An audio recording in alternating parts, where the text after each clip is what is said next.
WJR. We begin our conversation this morning with Dave Dulio, Director of the Center for Civic Engagement and Political Science Professor at Oakland University. Good morning, Dave. How are you? I'm well, Kevin. How are you?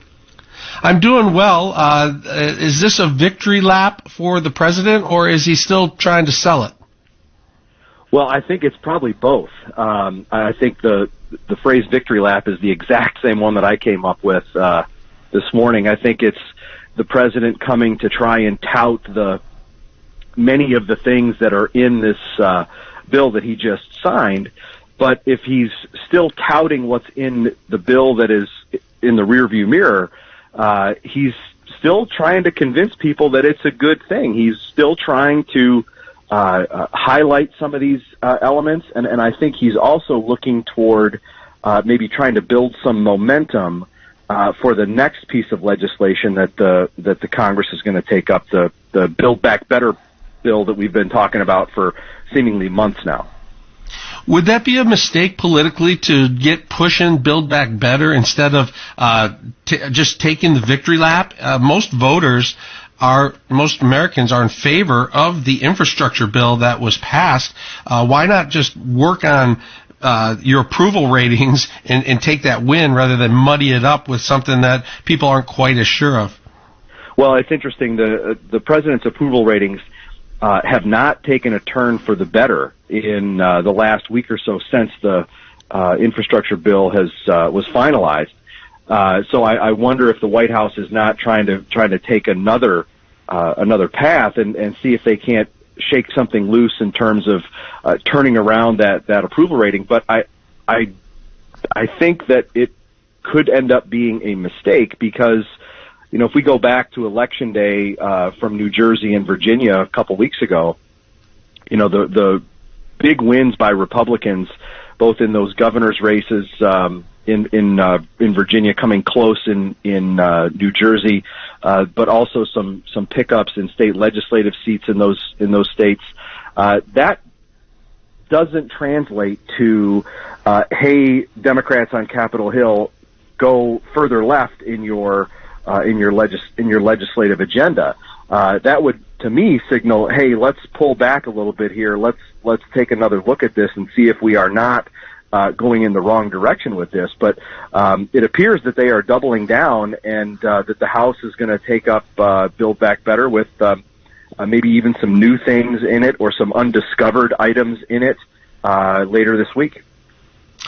So do typically voters respond right away to an announcement like the infrastructure bill? I mean, this is a massive ontaking that hasn't happened in a long, long time. To be spending $1.2 trillion on things that most people believe truly need investment in.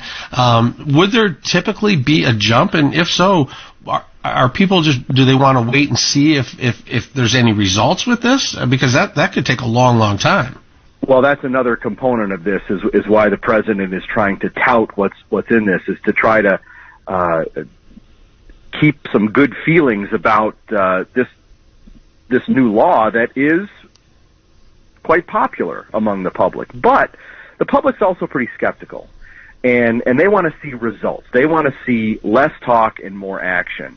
And as we learned more than a decade ago when President Obama was in office and passed a big economic stimulus plan that included so-called shovel-ready projects for roads and bridges and the like. You know, it turned out that those weren't really shovel-ready, and it did take a long time for those projects to begin and people to see results. I think what the White House wants to do is try to keep up that momentum, any that they had from the passage of that bill and the signing, and then and make a bridge, if you will, toward when folks will actually start to see things that translate to their everyday lives. So what did the Republicans do while the president is going around the country, on this victory lap, if you will? Do they continue to say that this infrastructure bill is reckless spending and then continue to point to Build Back Better as even more reckless spending? Do they say that the progressives are truly pulling the strings in Washington, D.C., and that it's not the moderates?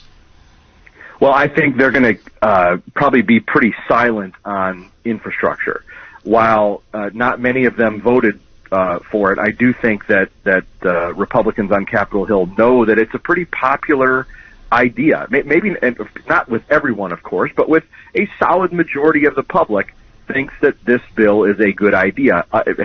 With that caveat of still wanting to see results, I think that the Republicans on the Hill are going to keep their powder dry until the Democratic Congress again re-engages with Build Back Better and begin to point to any number of things in that bill that may eat away at any support that it has.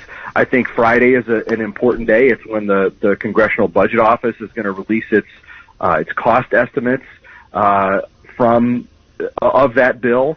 And I think that could be a really an important tipping point in how that debate moves forward.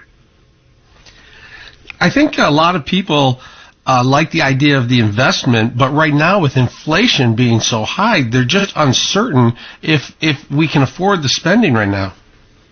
Well, I think that's one element. I also think the public is generally supportive of elements of the Build Back Better plan at a high level and in a generic way. But when they start to hear details of what is exactly in the bill, what the cost is going to be, how that ties into record inflation, at least in the last 30 years, record inflation. I think that support for that is going to be pulled back.